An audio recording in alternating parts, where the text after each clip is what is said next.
Ignition sequence start.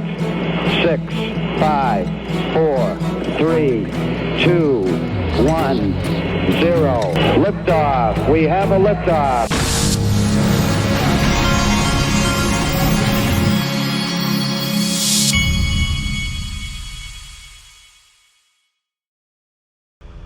Hey everybody, this is the Digital Asset Investor, and Brad Garlinghouse was on with Maria Bartiromo from Davos. Listen up. Welcome back. Take a look at crypto prices this morning, down across the board. The price of Bitcoin falling over 8% in the last week after the Securities and Exchange Commission approved spot Bitcoin ETFs for U.S. public trading last Thursday. Bitcoin ETFs pulling in nearly $900 million in just the first 3 days of trading. We're even higher than that today. Joining me right now here at the World Economic Forum in Davos is the CEO of Ripple, Brad Garlinghouse. Brad, great to see you. Great to see you. Thank you so much for being here. I want to get your take on the impact of this ETF approval. What have you seen?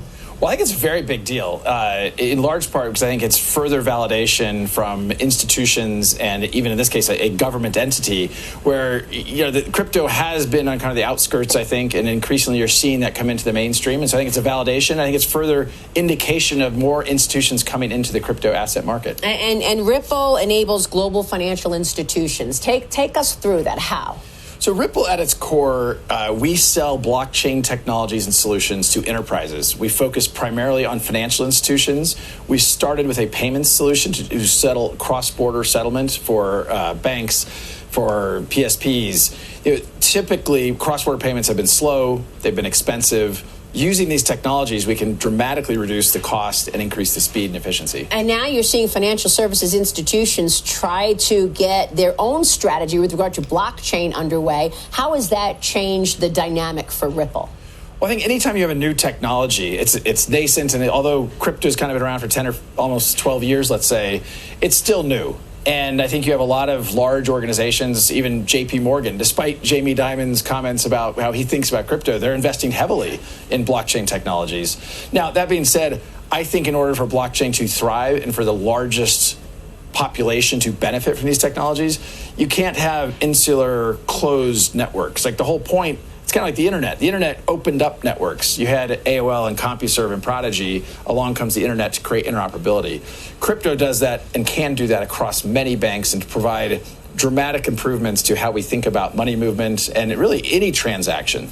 And with any new technology, I question whether or not those writing the laws around the regulation framework really understand the technology. Now, recently, you called the Securities and Exchange Commission Chairman Gary Gensler a, quote, political liability to the United States. You said he's acting in the interests of citizenry or the long-term growth of the economy, that he's not acting on behalf of customers and users. Tell us more.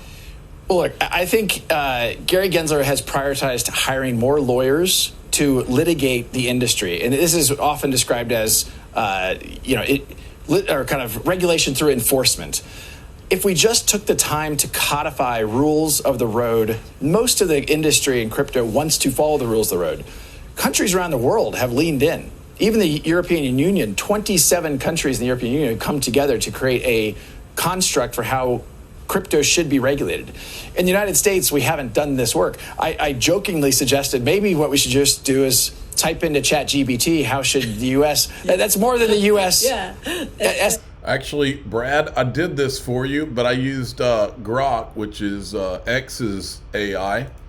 If Gary Gensler were to be removed as chairman of the U.S. Securities Exchange Commission, it could potentially lead to a shift in the regulatory approach toward crypto. A new leader might make a more accommodating stance, which could foster innovation. They could do the following: develop clear regulatory framework, encourage innovation, collaborate with the industry, international cooperation, focus on investor protection. In conclusion, the removal of Gary Gensler could lead to a more positive and growth-oriented approach to crypto regulation in the U.S., fostering innovation, protecting investors, and promoting international cooperation. Back to Brad. He has done, and it's frustrating. And I think I guess yesterday there was a court hearing between Coinbase and the SEC, and the judicial system continues to slap down the SEC because they're overreaching. They're overstepping what the laws say. It's the reason why they lost the case against Ripple. It's the reason why they lost the case against Grayscale. It's the reason why they were dragged kicking and screaming to have an ETF. Thus, as I was quoted, I think Gary Gensler hasn't been acting. He's been acting on almost his own agenda, not the people's agenda in the United States. I wish I had a clear answer to that. I think these are technologies that are here to stay. And the ETF approval is, I think, further indication of that. It's just frustrating that we're spending so much time in the judicial process to get clarity when we could do that, as many other countries like Japan, the UK, the UAE, Switzerland, here in Switzerland. These are not small economies. They're doing the work to provide that clarity. And in the U.S., I think it's become a political agenda, not a policy agenda. Okay, I'm going to cut it off there and let you see some other things, but you can go to @morningsmaria and watch the rest of that. I want to show you a couple other things. This is Jeremy Allaire in Davos from Circle. By the way, Circle just went back on the Link2 platform just a few minutes ago for those of you that are interested in Circle private equity. Significant in many ways. I think, what you actually have here is you have a market structure, a regulated market structure that is wrapped literally around cryptographic tokens, in this case, Bitcoin tokens, and the safekeeping of those, the record keeping of those, and the actual, kind of underlying transfer and liquidity. And so that is a market structure that is now being interacted with by the very largest financial institutions in the world, and they're coming together and working with great firms like Coinbase and others who are providing the actual critical crypto infrastructure around some of this.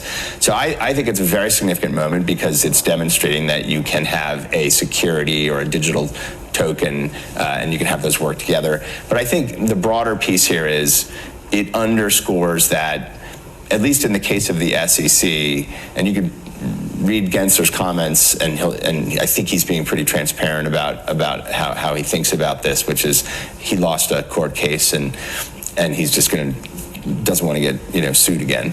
That's kind of what he said, but I think there is more, because I think that the SEC has a much deeper understanding of this whole field and of the technology and of the operators and the risks and what kind of disclosures you might need. I think there's just a far greater understanding than 5 years ago, 4 years ago, 3 years ago. It just continues. And so, when Larry Fink gets on television the next day and says, this is just the tipping point. This is the tipping point towards tokenization. The tokenization of financial assets broadly and of other types of property is going to change the way the financial industry works. It's going to, change access to finance and financial products and other things, which I deeply believe. I think that's an indicator that, I think. What tokens are they going to build all that on? BlackRock is perhaps one of the largest securities issuers in the world, and I think it suggests confidence that tokenization is going to be coming on in a significant way, and that we're going to see some of the very, very biggest asset issuers in the world issuing tokenized versions of those assets this year. And so that's significant. And so I do think it is not just about, is this validation for Bitcoin? I think it's about the whole technology architecture, what it represents. And I think, we're all sitting here because people are interested, right? And that this is here, and it's not going away. I'm going to go a little forward and then come back. Who is sitting there? This is important, folks. Let's look at who's sitting there. This tweet right here shows you who is in Davos. Ripple and Brad Garlinghouse, Circle and Jeremy Allaire, Coinbase and Brian Armstrong, Hedera and Lehman Baird, Stellar and Danielle Dixon. Who do you think they're going to be tokenizing the world on, folks? Dogcoin does not have a representative there. Litecoin doesn't. Shiba Inu doesn't.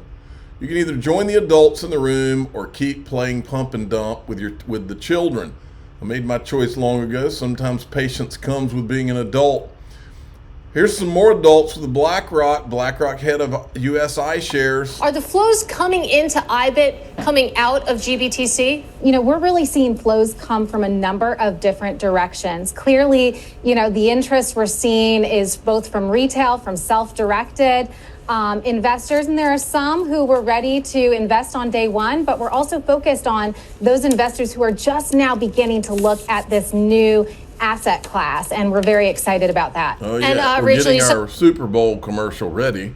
Portfolios, and my ears perked up because that's one of the big question when it comes to BlackRock's models. Is there going to be an allocation to Bitcoin in the weeks and months ahead? Well, clearly, I can't comment on that. But what I will say is we're focused on, again, for our clients, understanding what education needs there are, supporting them along. Okay, so that's BlackRock. Now, don't underestimate the importance of this video. We've been saying for a long time they know who Satoshi is. So the questions you need to ask yourself is, what is the Bitcoin endgame? Okay? Against the backdrop, once you accept the fact that all the people that are telling you Satoshi's this mystery, but they're lying about it, the government, everybody. What is the Bitcoin endgame? Why are they continuing to lie? Why will not one Bitcoin maxi even acknowledge the below video? Wheezy has added on to the video about the 4 Satoshis this. The guy that's talking here is Brock Pierce, who I've always said I felt like he was either working for the government, he's untouchable. He's like Jed McCaleb. Nobody touches him. And so this was created by someone under a Japanese name, right? That you don't actually know who it is. So we don't know who created this. And it has been hacked once. Some people do. And some people probably do. Right? Wonder how he knows that. We looked at Bitcoin was the most prevalent at that point. We had seized quite a bit of it, millions of dollars worth under the Silk Road investigation.